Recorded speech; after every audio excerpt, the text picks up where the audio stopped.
Hello guys, it's me again, Miss Angal Vlog. For today's video, may isang tips na naman akong dapat na alam ninyo kung paano ayusin ang settings ng ating YouTube channel para tuloy-tuloy ang pagpansin ni algorithm sa ating account, so sa ating mga video. At saka siya na po ang bahala mag-public sa lahat kung ikaw ay na-monetize na. Ayan. Last day, tinuturo ko po yung about sa kung paano i-public yung YouTube channel, and natapos na po yun. At second days for video, ituturo ko naman kung paano ayusin ang settings ng ating YouTube channel. Bago natin umpisahan, ayan, mag-intro muna tayo.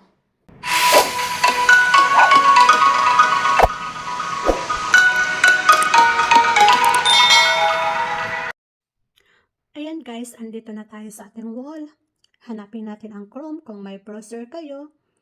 Kung wala kayong browser, dito sa Chrome. Kung wala kayong Chrome, dito sa browser. Kaya dito ako sa Chrome. At saka i-search ninyo ang YouTube Studio. Ayan, andyan nakita ko na agad ang YouTube Studio. Ayan, andito na po tayo. Nakalagin ang lumang account ko, kaya maglalagin muna ako. Kung nakalagay na ang inyong account dyan, huwag na ninyong galawin. Sundan nyo na lang ako mamaya sa step by step ko na ituturo. Okay? Ayan, login muna ako. Ayan, andito na po. And then, nakita nyo ba itong settings na pinakababa? Hanapin nyo ang settings na pinakababa. Ayan, i-click nyo po yung settings. Ayan, andito na po tayo. At saka first step, dito sa general, dapat naka-USD o US dollar po siya. Huwag na ninyong palitan or igalawin. Dapat ganyan lang po siya. At saka, next step, dito sa channel. Andyan, basic info. Ayan, ilagay nyo po kung anong country, residence, saan kayo ngayon. Sa akin, kahit dito ako sa China, nilagay ko yung Philippines kasi ang China hindi pa eligible ang YouTube dito. Kaya, Philippines muna ang nilagay ko. Ayan.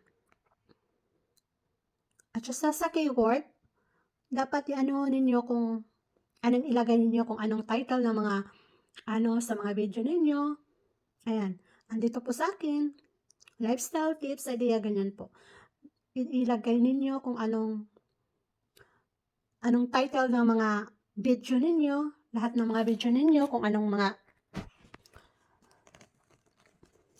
kagaya na kung anong tips, tutorial, ganyan, ilagay ninyo dyan. At saka dito tayo sa advanced setting. Advanced setting, wala na kayong galawin dyan ha. Ayan. Wala na kayong galawin dito. Dito tayo sa picture eligibility. Ayan. Dapat naka-enable talaga siya, 3 sa akin. Dito sa advanced picture, hindi pa siya enable. Mamaya ayusin ko muna ito. Ang mahalaga, dapat lahat enable siya. Ayan. Mamaya i-access ko yan. At dito din ninyo i-verify ang inyong number. Okay? Yan, dapat naka-enable lahat yan. Okay? So, proceed tayo sa upload defaults. Yan. Title, Miss Basic Info. Miss Angal Vlog, Advanced Settings. Huwag na ninyong galawin dyan. Hayaan na ninyo yan. At saka dito tayo sa Community Information. Okay? Wala kayong galawin. Ayan, wala kayong galawin dito ha. Ayan, wala din kayong galawin.